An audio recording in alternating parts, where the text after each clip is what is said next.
ઉપસમ પ્રકરણ. બલિને પિતાએ આપેલા જ્ઞાન ઉપદેશના સ્મરણથી સંતોષ અને પેલાની અજ્ઞાનમય સ્થિતિને યાદ કરીને ખેદ પ્રગટ કરતા રહી શુક્રાચાર્યનું ચિંતન કરવું, શુક્રાચાર્યનું આવવું અને બલિ દ્વારા પૂજાઈને તેમને સારભૂત સિદ્ધાંતોનો ઉપદેશ આપીને ચાલ્યા છો. બલિ મનમાં કહેવા લાગ્યા, પૂર્વકાળમાં સુંદર વિચારો ધરાવનારા મારા પૂજ્ય પિતાજીએ મને એવો ઉપદેશ આપ્યો હતો. સૌભાગ્યની વાત એ કે તે ઉપદેશ મને અત્યારે યાદ આવી ગયો. એનાથી હું પ્રબુદ્ધ થઈ ગયો. આજે મારા અંતકરણમાં ભોગો પ્રત્યે અતિશય વિરક્તિ પ્રત્યક્ષ અનુભવમાં આવી. બહુ આનંદની વાત. હું અમૃત તુલ્ય શીતલ વિશુદ્ધ પરમ શાંતિમય પરમાનંદરૂપી સમુદ્રમાં પ્રવિષ્ટ થઈ ગયો. અહો, અંતકરણને શીતળ બનાવનારી આ શાંતિમય સ્થિતિમાં સુખ દુઃખની બધી વૃત્તિઓ શાંત થઈ ગઈ. પરમ વૈરાગ્યમાં સ્થિત થઈ હું પરમ શાંતિનો અનુભવ કરું. બધી બાજુથી નિર્વાણને પ્રાપ્ત થઈ ગયો. સુખપૂર્વક સ્થિત છું અને મારા અંતકરણમાં એવો અપાર આનંદ થઈ રહ્યો જાણે મને ચંદ્રમંડળમાં સ્થાપી દેવામાં આવ્યો હોય. સમસ્ત વૈભવોના દષ્ટાંતભૂત મહાન વૈભવનો મેં ઉપભોગ કર્યો. ભોગવવા યોગ્ય તમામ ભોગો વિના અવરોધે ભોગવી લીધા. સમસ્ત પ્રાણીઓને પદચ્યુત કરી દીધા. તો પણ તેનાથી મને કેવો મહાન લાભ થયો. પરલોકમાં, આ લોકમાં, અન્ય સ્વર્ગ વગેરે આમ તેમ વારંવાર તે જ પેલાની અનુભવેલી વસ્તુ મળે. ક્યાંય કોઈ નવી વસ્તુ નથી.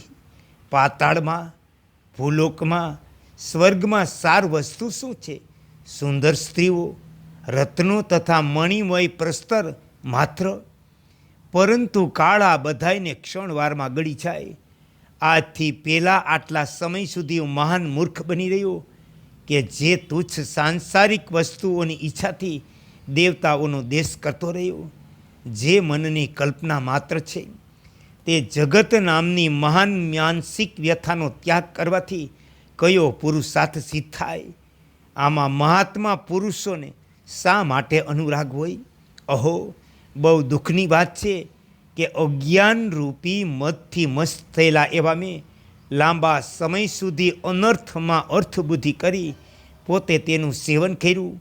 અતિ ચંચળ તૃષ્ણાવાળા એવા મેં મૂર્ખાઈએ ત્રણેય લોકમાં માત્ર પોતાના પસ્તાપને વધારવા માટે આજ સુધી શું નથી કર્યું? હવે હું આશ્રિત લોકો પર સદાય પ્રસન્ન રહેનારા ગુરુદેવ ભગવાન શુક્રાચાર્યનું ચિંતન કરું. તેમની વાણી દ્વારા ઉપદેશ પ્રાપ્ત કરી હું અનંત પ્રભાવશાળી વિજ્ઞાન આનંદન પરમાત્માના સ્વરૂપમાં સ્થિત થઈ જઈશ. કેમ કે મહાત્માઓના ઉપદેશ વાક્યો ફળરૂપે અક્ષય વસ્તુ આપે, અવિનાશી તત્વનો બોધ કરાવે છે. શ્રી વશિષ્ઠજી કહે, રઘુનંદન, બળવાન બલિએ આવું વિચારી આંખો બંધ કરી અને વિજ્ઞાન આનંદન બ્રહ્મ સ્વરૂપ આકાશમાં સ્થિત કમલનયન શુક્રાચાર્યનું ચિંતન કર્યું. ત્યારે પરમાત્માના ધ્યાનમાં નિત્ય તત્પર રહેવાવાળા શુક્રાચાર્ય સર્વવ્યાપી બ્રહ્મના સ્વરૂપમાં સ્થિત અને ચિત્ત દ્વારા પરમાત્માનું ચિંતન કરનારા પોતાના શિષ્ય બલિની ઈચ્છા જાણી તે પોતાના નગરમાં તત્વજ્ઞાની જિજ્ઞાસાથી ગુરુને મળવા ચાહે છે.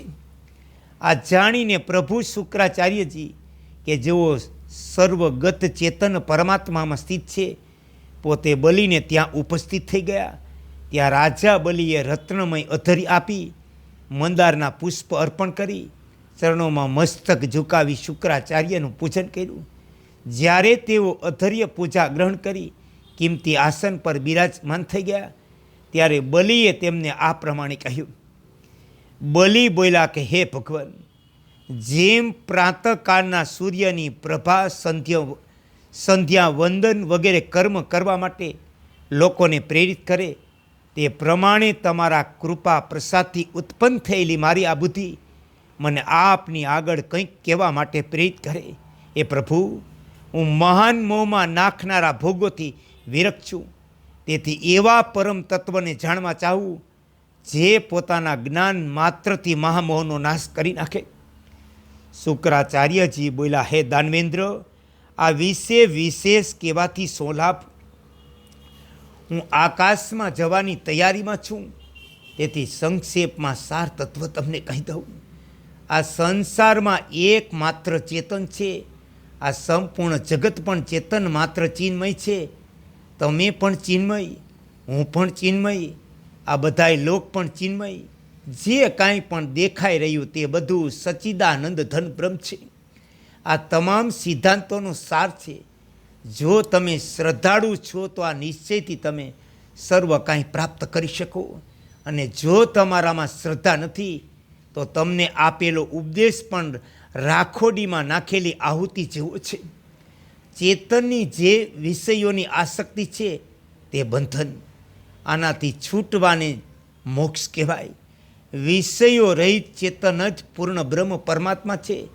આ સમસ્ત સિદ્ધાંતોનો સાર છે.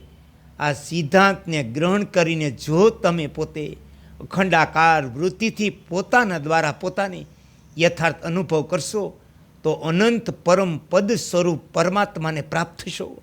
હું અત્યારે દેવલોકમાં જાઉં. મને અહીં સપ્તર્ષિ મળ્યા હતા. ત્યાં દેવતાઓના કોઈ કાર્ય માટે મારે રહેવું પડશે. આ પ્રમાણે શુક્રાચાર્યજી ગ્રહ સમુદાયથી ભરેલ આકાશ માર્ગે ચાલ્યા ગયા. શુક્રાચાર્યજીના ચરણમાં કોટી કોટી પ્રણામ.